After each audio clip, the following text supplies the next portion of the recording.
Assalamualaikum warahmatullahi wabarakatuh. Waalaikumsalam Waalaikumsalam warahmatullahi warahmatullahi wabarakatuh. wabarakatuh. Jadi perkenalkan, nama saya Safara Mesya dengan akhiran NIM 181 akan menjelaskan tentang eksistensi Pancasila di tengah masyarakat yang plural. Jadi apa itu pluralisme? Pluralisme adalah sikap dan keyakinan bahwa perbedaan dalam pandangan, agama, kepercayaan, etnisitas, budaya, dan latar belakang sosial adalah sesuatu yang bernilai dan penting dalam masyarakat. Jadi pluralisme sendiri bukanlah sekedar pengakuan terhadap perbedaan, tetapi juga upaya untuk mempromosikan dialog, saling pengertian, dan kerjasama di antara kelompok-kelompok yang berbeda. Jadi dalam pluralisme sendiri, perbedaan itu diakui, dihormati, dan dianggap sebagai sumber kekayaan yang bagi masyarakat. Jadi peran Pancasila itu telah diakui secara internasional sebagai model untuk mengelola pluralisme. Jadi dengan mengedepankan nilai-nilai toleransi dan persatuan, Pancasila itu berfungsi sebagai alat pemersatu di tengah keragaman suku, agama, dan budaya yang ada di Indonesia. Nah, di sini ada satu konflik di mana tentang konflik agama di Indonesia pada tahun 2015. Jadi nama kasusnya itu kasus kerusuhan Tolikara pada Hari Raya Idul Fitri tahun 2015. Jadi peristiwanya itu bermula dari kedatangan sekelompok orang yang diduga berasal dari umat gereja Injili di Indonesia atau disingkat dengan GIDI ke Musola Baitul Mustaqim di Tolikara, Papua saat umat Islam menggelar sholat Id pada Jumat pagi. Jadi mereka melakukan protes lantaran pengerasan suara jemaah mengganggu acara yang juga tengah digelar oleh umat GIDI. Nah, jadi kerusuhan terjadi itu ketika kedatangan umat GIDI ke umat Islam dengan cara baik-baik, namun tembakan aparat ke arah umat mereka membuat situasi menjadi kacau. Apalagi saat diketahui satu orang tewas akibat rentetan tembakan itu dan umat tersebut membakar kios di sekitar lokasi. Namun api merembet ke musola dan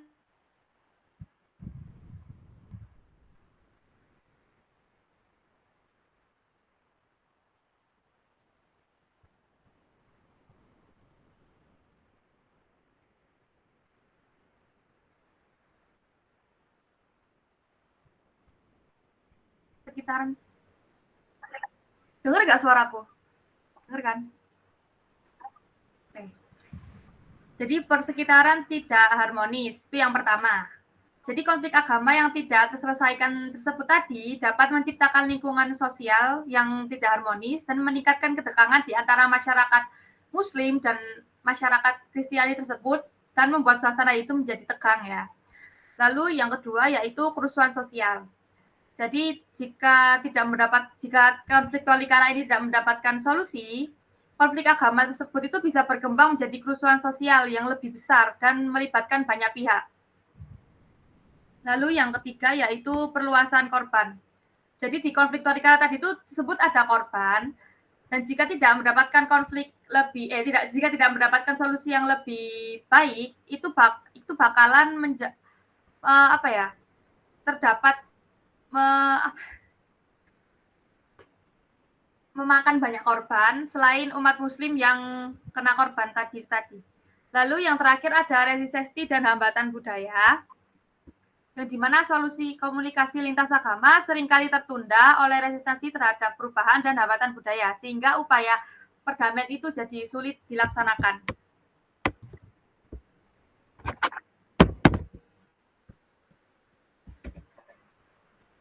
Nah, jadi menurut saya solusi untuk konflik Tolikara itu adalah membangun dialog-dialog yang lebih intensif antara tokoh-tokoh agama, tokoh masyarakat, pejabat pemerintah, pusat maupun daerah.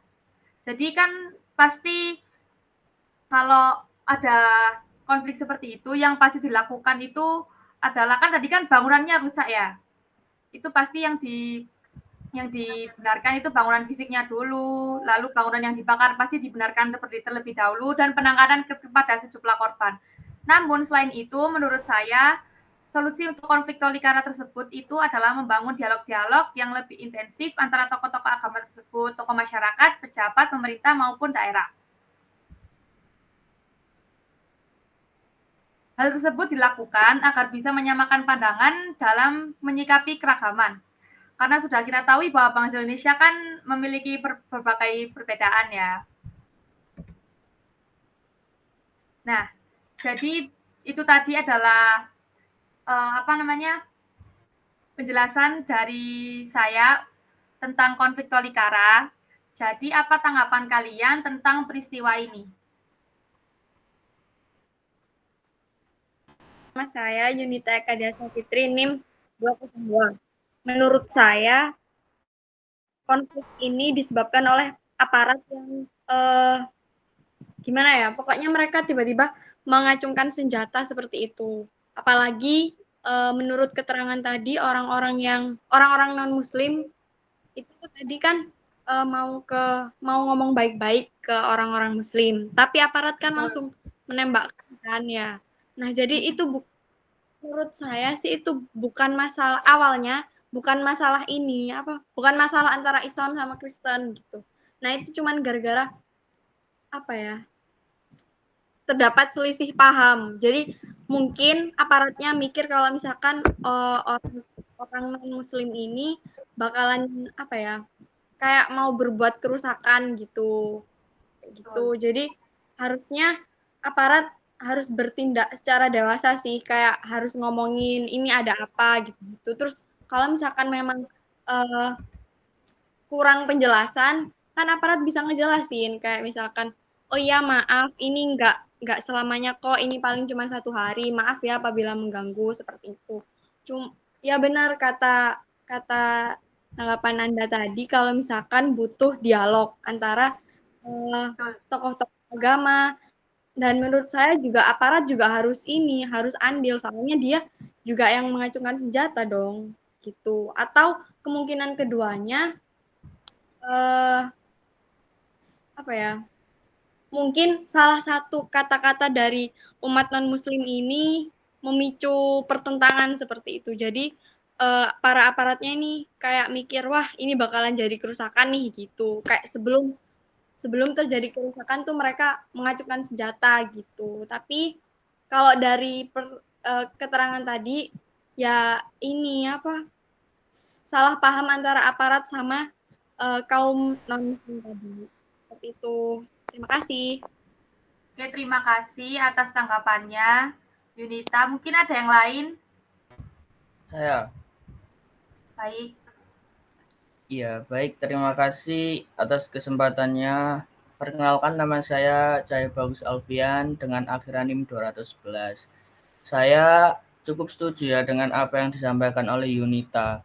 Karena akar dari permasalahan tersebut menurut saya itu adalah yang paling utama adalah kesalahpahaman ya antara kedua belah pihak yang bersangkutan. Dalam hal ini adalah aparat kepolisian dan juga umat non-muslim. Tetapi di sini saya akan sedikit menambahkan. Seharusnya kita sebagai masyarakat Indonesia, kita kan tahu kita ini terdiri dari berbagai perbedaan dan heterogenitas yang ada. Di mana itu semua membuat suatu kekuatan bukan menjadi kelemahan yang memecah belah kita semua. Jadi seharusnya di dalam zaman yang kontemporer ini dalam menyikapi hal tersebut kita sebagai umat beragama juga harus memperkuat rasa toleransi kita dan langkah preventifnya seharusnya hal seperti itu tidak perlu terjadi lagi karena kita kan sudah sama-sama saling memahami. Jadi di sini saya tidak menitik beratkan kesalahan pada aparat kepolisian saja, tetapi kesadaran daripada kita sendiri sebagai masyarakat Indonesia atas perbedaan dan heterogenitas yang ada. Begitu menurut saya. Terima kasih.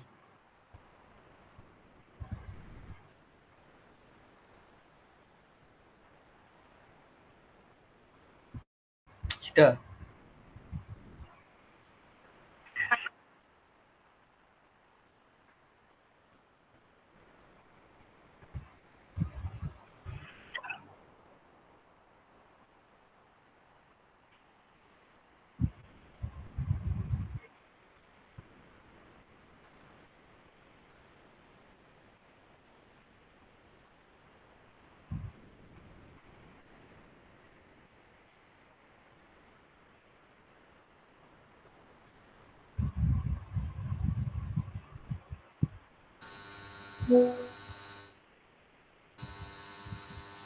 Ini apa namanya? Cuma tanggapan atau juga buka pertanyaan ya?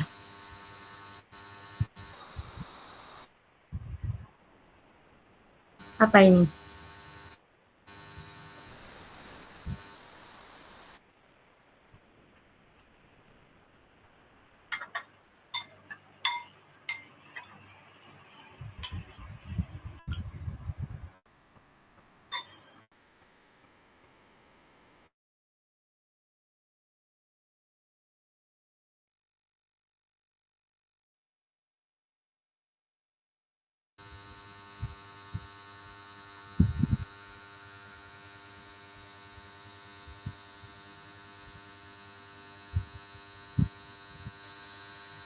Oke, aku izin tanya ya, Fau. Enggak kok ini. Silakan. Jadi terima kasih untuk kesempatannya buat bertanya. Jadi aku Ya. mau tanya sedikit aja sih. Mungkin tadi kan kasusnya, aku juga setuju sama pendapatnya dari ini Yunita sama Bagus bahwa mungkin itu kasusnya terjadi karena kurangnya ini ya kayak komunikasi. Betul. Jadi untuk pertanyaanku itu bagaimana peran dari masyarakat sipil itu sendiri dalam memperkuat adanya pluralisme di Indonesia. Itu aja. Ya, terima kasih. Mungkin yang lain ada yang mau membantu menjawab atau menanggapi pertanyaan Abida. Aku izin menambahkan. Silakan. Dari pernyataanku tadi, aku izin menambahkan kalau misalkan benar kata saudara Bagus tadi, kalau misalkan kita harus tahu kita ini hidup di negara yang heterogen.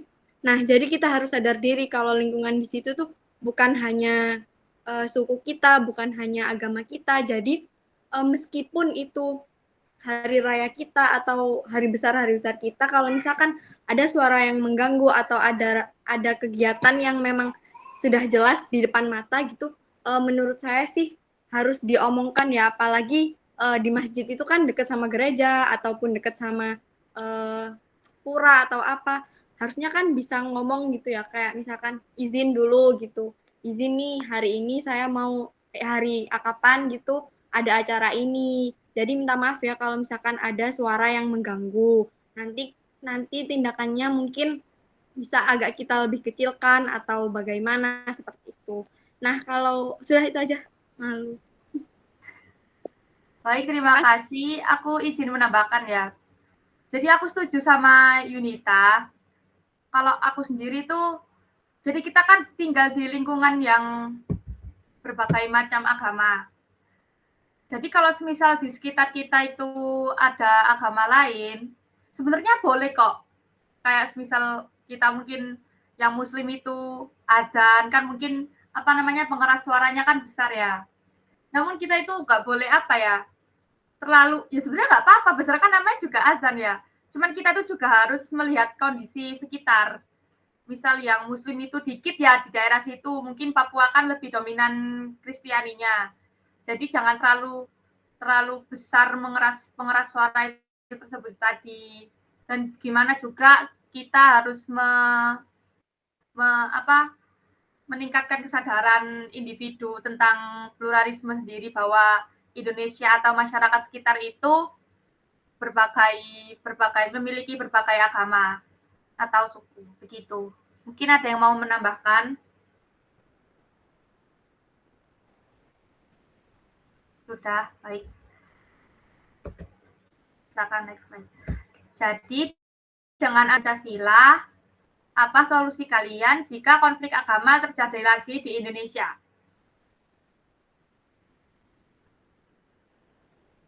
Pikir dulu, nggak apa-apa, santai.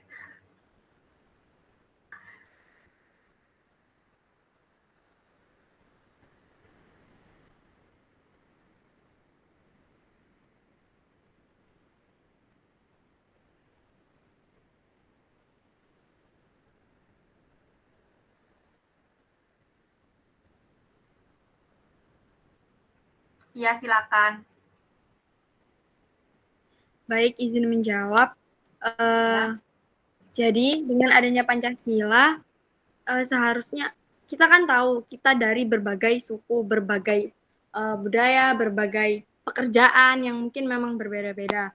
Nah, kalau misalkan diselipkan dengan nilai-nilai Pancasila, harusnya sebagai warga negara yang paham betul akan esensi terhadap nilai-nilai Pancasila, kita harus tahu, kita harus sadar diri, kita harus menghormati semua orang yang memang memiliki kepercayaan yang berbeda ataupun kepercayaan yang sama terhadap kita, seperti itu. Nah, kalau misalkan seseorang itu atau beberapa kelompok itu memang benar-benar tahu tentang Pancasila, benar-benar menghargai perbedaan budaya kita dan benar-benar tahu bagaimana cara berbangsa dan bernegara, seharusnya mereka tahu bagaimana caranya hidup di antara agama-agama yang berbeda, seperti itu. Misalkan kayak tadi nih contohnya. Nah, kan komunikasi itu selalu penting di dalam aspek manapun. Maka dari itu kita harus mengutamakan komunikasi di antara agar mencegah konflik yang terjadi berikutnya, seperti itu. Jadi menurut saya komunikasi itu sangat penting dan interaksi itu sangat penting, apalagi jika menyangkut agama itu pasti beberapa orang pasti akan ini kan seperti sensitif seperti itu kan, soalnya di sini kan kita ada 5 agama. Nah, satu agama ini menjadi mayoritas dan yang lainnya menjadi minoritas. Nah, pasti yang menjadi minoritas itu kalau misalkan bahas agama pasti agak sensitif kalau misalkan tentang apa-apa gitu. Kayak selalu sensitif gitu loh. Bukan masalah menyalahkan agama yang berbeda, cuman memang tindakan kita sebagai mayoritas tuh kadang membuat mereka memang kayak sakit hati, kayak berkecil hati gitu.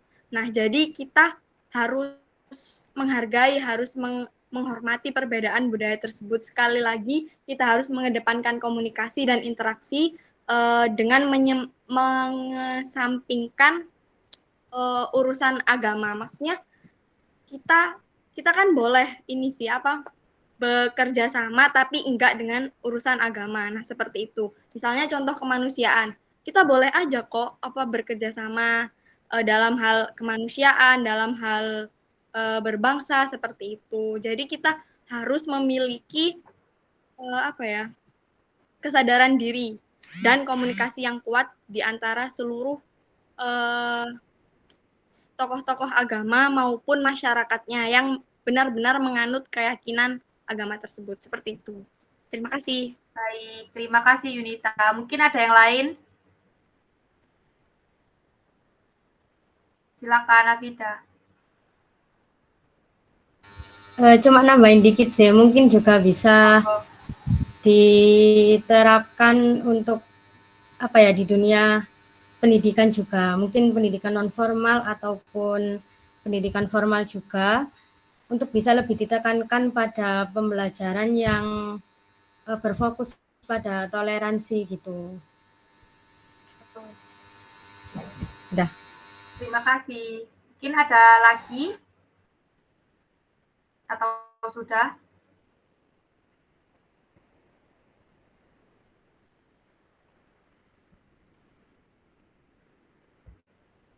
Kalau sudah, terima kasih atas diskusi hari ini. Mohon maaf bila ada salah kata. Wassalamualaikum warahmatullahi wabarakatuh. Terima kasih. Waalaikumsalam warahmatullahi wabarakatuh. Terima kasih. Terima kasih.